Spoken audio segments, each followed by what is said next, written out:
শুনি তোমার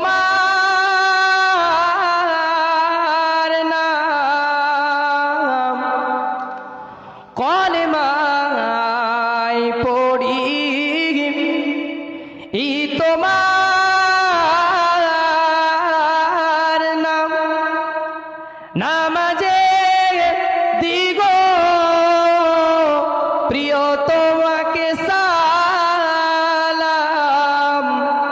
তুমি যে নূরে এ মুজাসসাম, ইয়া নবী সালাম, ইয়া রাসূল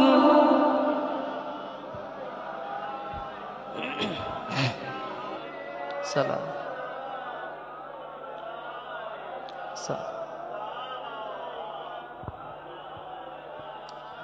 জিবরাইল